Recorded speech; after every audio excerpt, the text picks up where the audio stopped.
একজন কিংবদন্তি পরিচালক মৃত্যুশয্যায় শুয়ে হঠাৎ বলেছিলেন, সুচিত্রা মহানায়িকা নন। কে ছিলেন তিনি? কেন এমন বলেছিলেন?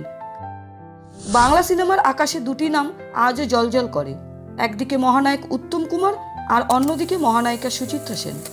এই দুইজনকে ঘিরে কত গল্প, কত স্মৃতি জড়িয়ে আছে তা বলে শেষ করা যায় না। মানে বাহ, আমাকে হস্টেল অব্দি পৌঁছে দেবেন না? গান শুনবে অন্য লোকে। আর কিন্তু জানেন, একজন কিংবদন্তি পরিচালক মৃত্যুশয্যায় শুয়ে হঠাৎ বলেছিলেন, সুচিত্রা সেন মহানায়িকা নন। কে ছিলেন তিনি? কেন এমন বলেছিলেন? আজ সেই গল্পটাই শুনব। বাংলা সিনেমার সোনালী যুগে উত্তম সুচিত্রা জুটির রোমান্স ছিল একেবারে জাদুর মতো। তাদের হাসি, সংলাপ, চোখের ভাষা সবকিছু বাঙালির মনে চিরকালীন হয়ে আছে। তারপর বিএ পাশ করে কি করবে? বলো তো কি করব? আশা করি এমএ পড়বে। কি করবে? বিয়ে করব। কিন্তু এক মহান চলচ্চিত্রকার, যিনি শুধু পরিচালক নন, একেবারে দার্শনিক স্রষ্টা, তিনি হলেন ঋত্বিক ঘটক।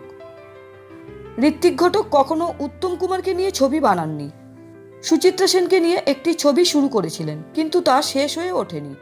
তবুও দুজনের মধ্যে ছিল অদ্ভুত এক স্নেহ ও ভালোবাসার সম্পর্ক। জীবনের একেবারে শেষ সময়ে যখন ঋত্বিকবাবু গুরুতর অসুস্থ, প্রায় নিয়ম করে তাকে দেখতে যেতেন সুচিত্রা সেন।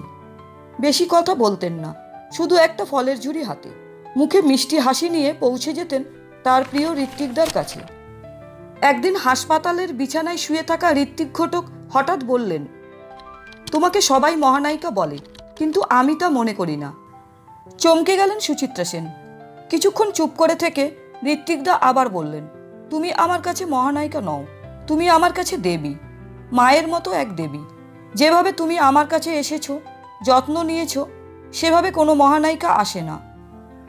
ঋত্বিক ঘটকের সেই শেষ কথা শুধু প্রশংসা নয়, ছিল এক গভীর শ্রদ্ধা, এক আত্মার ছোঁয়া। পরে এই ঘটনা যখন প্রকাশিত হয়, সবাই বুঝতে পারে সুচিত্রা সেন শুধু পর্দার মহানায়িকা নন, তিনি মানুষের হৃদয়ের কাছেও এক অসাধারণ মানুষ। সবাই তাকে ডাকতো মহানায়িকা, কিন্তু এক স্রষ্টার চোখে তিনি হয়ে উঠেছিলেন দেবী। এই গল্প সিনেমার বাইরেও ছুঁয়ে যায় আমাদের হৃদয়ের গভীরতম জায়গা। এই রকমই অজানা অথচ মন ছুঁয়ে যাওয়া চলচ্চিত্র গল্প শুনতে চ্যানেলটি সাবস্ক্রাইব করুন। ছন্দে ও গল্পে গল্প আছে, গান আছে, আর আছে হৃদয়ের টান। ভালো থাকুন, সুস্থ থাকুন। এতক্ষণ আমাদের সাথে থাকার জন্য ধন্যবাদ।